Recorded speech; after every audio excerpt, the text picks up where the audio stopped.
All right, here we go. Hello, hello. It How was your travel day?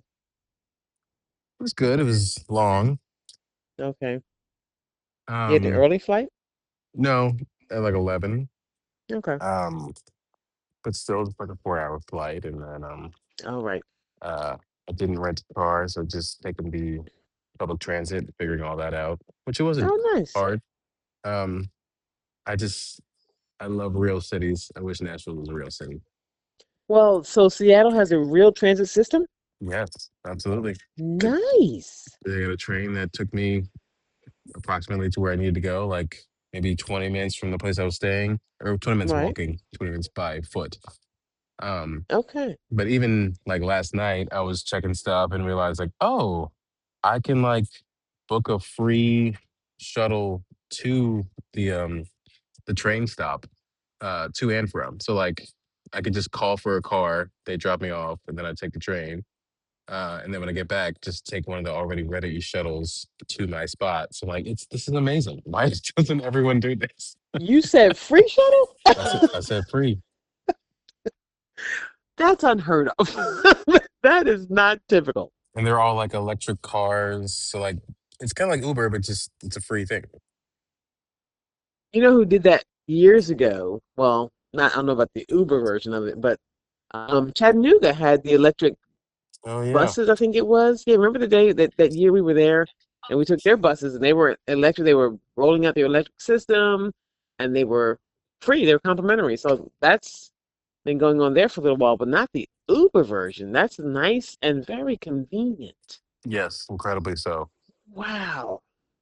That makes that city extra special. Yeah, Hmm. it seems like an obvious no-brainer to me. Both the shuttle thing and just public transit. It's like, yeah, why can't everyone just do that? Makes you wonder what that city's budget must be like. That's a good thing that you're doing there. How do you do it? Can you talk to other cities? Wow. That's amazing. Huh. Well, I'm glad you got to participate in that. That's awesome. Another reason for you to love that city. Yep. And today's just been exploring. So like I went to Pike's Place, which I've been there before, but just go back to see things. And then from there, just kind of walking along the waterfront a little bit. With some like Nice. parks and everything. I just finished going to a record shop. Um, and now I'm at a different park, just sitting. Uh, but no, it's been good. I'm gonna go to a place that I went a couple of years ago that I think was the best sushi I've ever had. Wow. They open at 4, so just gonna go in for like a very, very early dinner, happy hour Right. stuff, and then maybe just take the train back home. Now, Pikes, isn't that where they throw the fish around? Yes, which I missed that. Oh, Um, I saw it last time, but I didn't see it this time. right. Any city that has a beautiful waterfront has they're winning in my book. You're winning because the waterfront for me makes a city. If Mm. you need to have some sort of river or bay or something running through here to make it just a great place to walk and go out and see some views. And, that's awesome. Yeah, and like as I'm That's walking down, I realized like, oh yeah, all the like this cruise ships are coming out of here. what? Yeah, like there's some cruise lines that have I guess docks here. Out of Seattle. Seems like it, yeah. Hmm. You know how I feel about a cruise. Wow. Wow, wow, wow. That's good to know. That is very good to know because somewhere on my list of things to do is to get to the West Coast. I can go up and down the coast, like see from California up to Washington, but then take an Alaskan cruise. Mm, yeah. Hmm. I don't know. Do it. That's awesome. That's awesome. And you're there until when?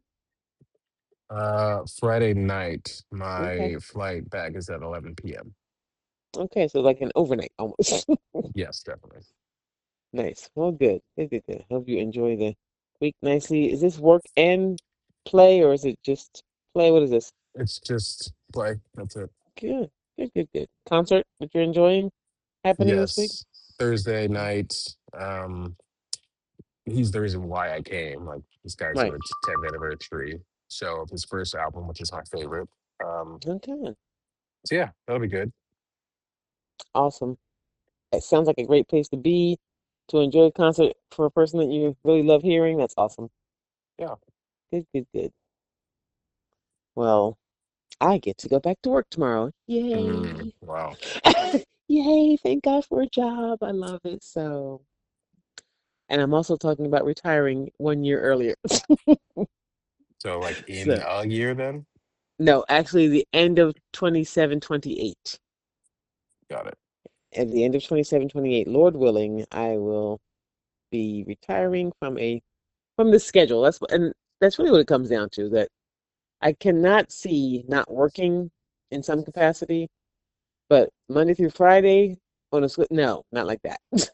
There'll be some other way that I work that is around my schedule or what God allows. Like, no, I don't want that required Monday through Friday school year schedule. No, Mm. I do want to stay plugged in with maybe with like high school students, maybe even like college age kind of thing, and focusing on things that do with equity and making people more aware about equitable or inequity in our country in history, but I not the schedule of a school year.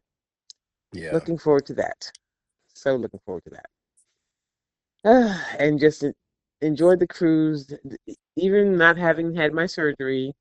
I wasn't able to walk like I wanted to, so we didn't get off the ship in Bermuda or Nova Scotia because I didn't want to risk having anything go wrong with my walking effort. Yeah. So here's hoping the surgery will come up soon and things can get back to walking normal. Mm. Okay. Yeah, but school starts tomorrow, so as normal as that will be without having had surgery, we'll see. And hoping, even though I wanted to do it during the summer to get it done before the school year started, hopefully it'll be soon, like September, early October. I don't know. That's what will be done. Mm. Okay. Yep, we shall see. So what else is Uh, new and exciting? What's my question? I don't. I mean, I feel like I've just been so busy. I didn't have a question. Um, but I guess just reacting what you just said about retirement and wanting to do some sort of work after that. Hmm. I feel like, and maybe it's just because I'm not close to retirement age, but when I get there, I don't think I want to do any work. Why? Why do you still want to do something after you retire? I think it's about purpose at that point, like having dipped my toe into learning more about the inequities in our country. Myself, like for me, for us in our culture, learning more about it as an adult, realizing I went through all that adult time, all that time in my life where I didn't know some things about like how things were, how things happened in this country. Is it's you're almost feeling like you were cheated of knowledge. Like now I just want more. I want all of it. I want to know more. I want to know more. I just want to be more aware. And then as I become more aware, I don't want anyone else to feel like I felt.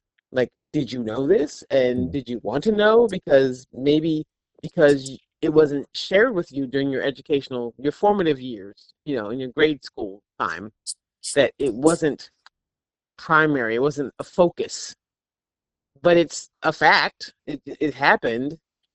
And maybe it's why things are the way they are. And not maybe, but surely it's why things are the way they are. And in spite of it, it makes me look at our culture, our, the people in our family that came through these things, these inequities in our country, in spite of the thing. I can't help but think about like how our family moved from South Carolina to Philadelphia, how it happened. It seems like, oh, it was people will laugh and joke about it, like, oh, granddad lost the seed money for the sharecropping. Like the new version of slavery is what it was. He lost that money and in doing so had nothing to plant with. So they moved north to start life there by the grace of God. Because so many things would not have happened had they not done that. And to hear grandmom tell it, like granddad, my granddad, your great granddad, did not want to go. He was just like adamant, no, no, no, I'm not going up there. And the joke is that he was the first one in the car. the car that was rolling north. I don't even know whose car it was. They didn't have a car. There's so many things that happened that right now would make us like clutch our pearls and like be shocked and dismayed, but that was just everyday life.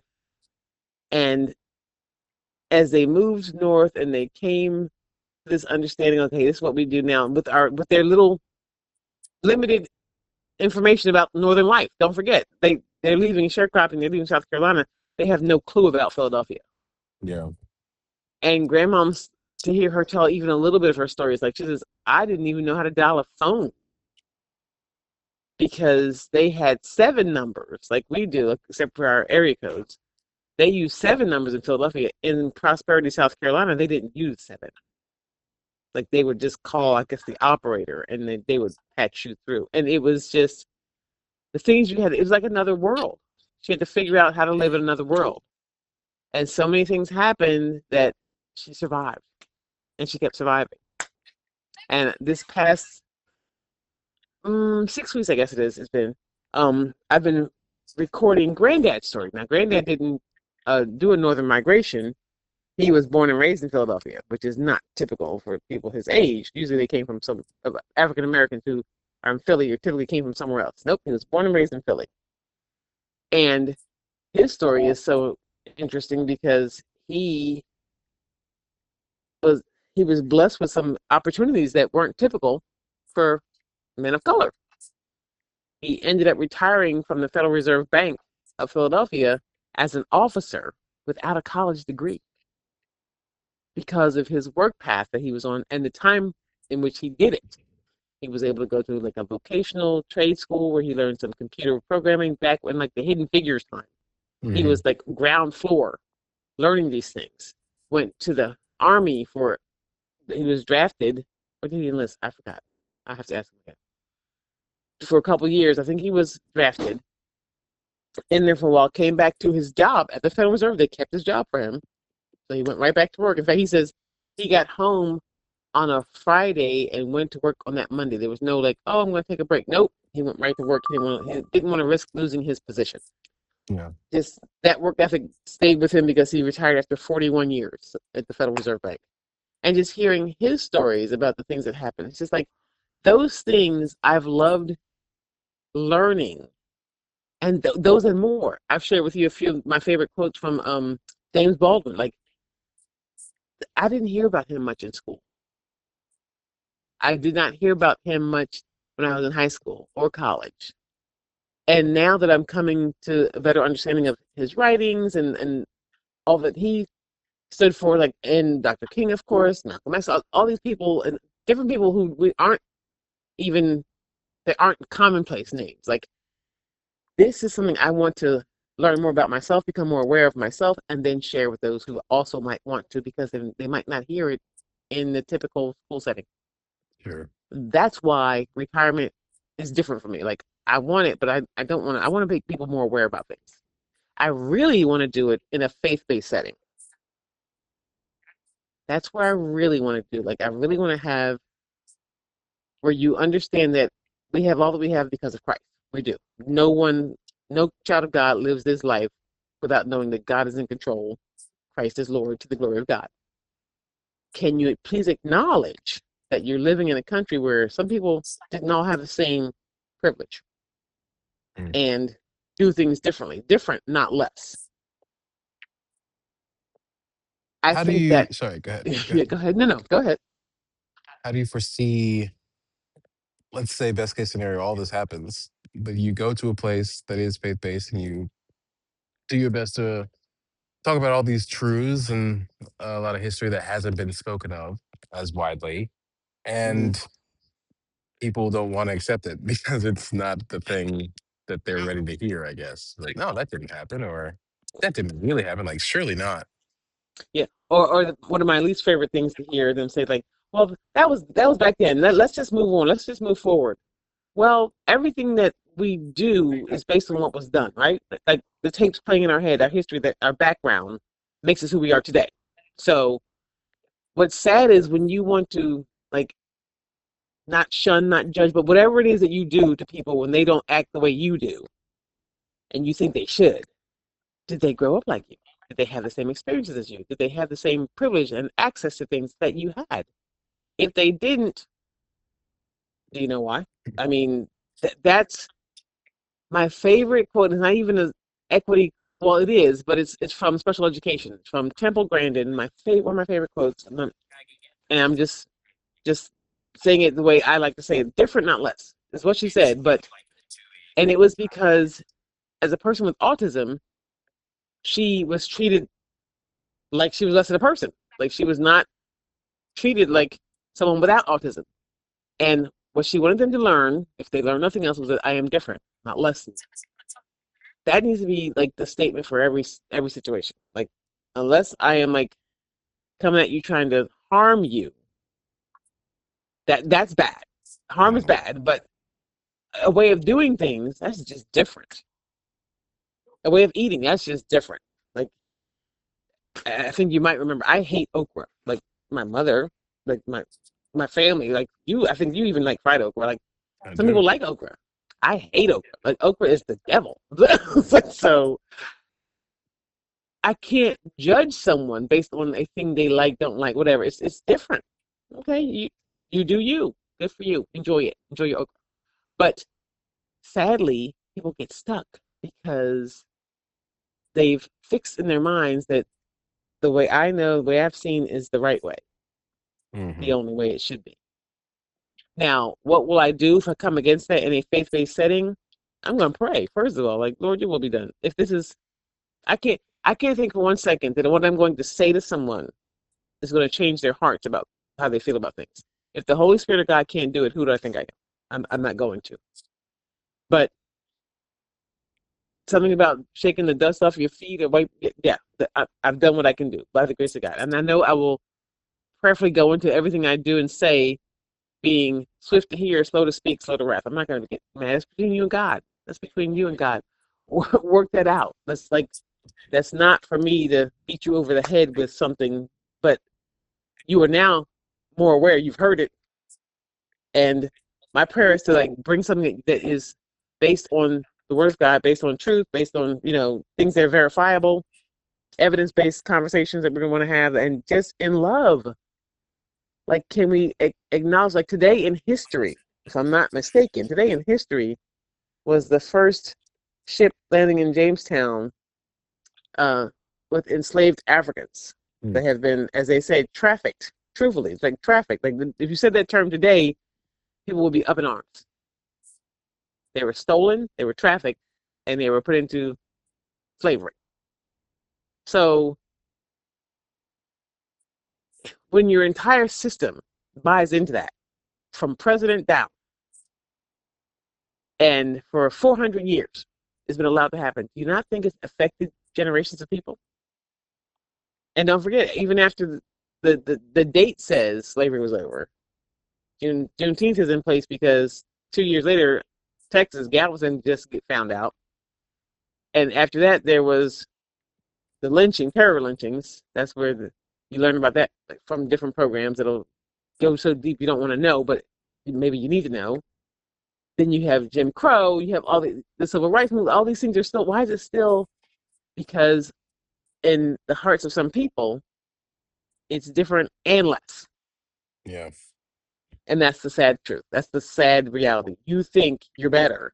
You think that no one deserves it. And what's the sad thing, one of the saddest quotes I've heard recently, or statements I've heard recently, was that even abolitionists who wanted to stop slavery did not promote equality. Mm. That's one of the saddest things. Like you don't want me to be enslaved, but I shouldn't be able to walk down the street and hold your hand. I shouldn't be able to like have my kids play with your kids because Uh, all because of something that's ridiculous, the color of my skin. I just heard this quote this week, and I don't remember where it was, but it's "The past is never dead; it's not even past" by William Faulkner. That is sad. That is sad. And the thing is, because people are walking around with it in them, things people do or say, they're taking it generations. You take it with you. Like, how did it affect you? You Yeah. take it with you. I pray that you and Christopher don't are not burdened by things that will inhibit you based on our nation's history. I pray that you're not. But don't forget that it happened. Please don't. I give thanks that we're not still there. I'm telling you, when we lived in Alabama, every time I saw cotton growing, I gave thanks that I don't have to Hmm. pick it. I don't have to pick it because in our family, there were times that was it. That was the work. And grandma was one of 10 because they needed people to help pick cotton. It wasn't because, oh, we just love all the children. They were poor. But the Yeah. more you had, the more hands you had. So, Yeah. yeah, it's just, for me, it's about awareness and helping people to become more aware and move forward. And Yeah. hopefully someday somebody can say different, not less, mean it from the president's position down. Yeah. And that's not work for me. That would be like purpose. Yeah. Okay. Yeah. That I understand. Yeah. And that, yeah, I've got a long way to go to consider what that looks like for me after work. Right. And that could be from a cruise ship. I could be a spokesperson on the cruise or the Lido deck or whatever they call the decks nowadays. Oh man. Yeah. And I think for me the biggest part is just not having the Monday through Friday schedule. Like I will love doing whatever I get to do, but clocking in, checking in with HR, but they're like, nah, I don't want that. I don't. Okay. But until then, 2 more years. Yeah. Okay. Anything new and exciting with music? Any like Faye, Rachel, Natalie? Anything I missed? I don't think so. Okay. Bay's got a song coming out this no 2 weeks maybe. The Natalie song. My favorite song out. Somebody's got something September 9th, right? September 9th? No, he's got something on the 28th coming out. 20. As far as I Okay. know, that's happening. Okay. Um, I think that's the closest thing. Nice. Nice, nice, nice. Well, we've got school going back. The next trip we have is our Blacksburg, Virginia trip to see women's basketball at Virginia Tech. So excited. But Nice. it's not until Thanksgiving. So until then, lay low and do school stuff. All All right. right. Thanks for including me in your vacation time and please enjoy this week. That's awesome. Man, oh man. And yes, I'll do my best. And the weather is fantastic. High of 80. Good. And of course, it's not nearly as humid. So Oh, it's a perfect time to be here. give thanks for that. And there's no smoke, right? No, not smoke. That's awesome. Because they were dealing with that, I think, a couple weeks ago. So give thanks for that. Yeah. All right. Well, enjoy your time there and keep me posted if Okay. anything exciting happens. All right. All right. Love you. You have a good night. You too. Bye. Bye bye.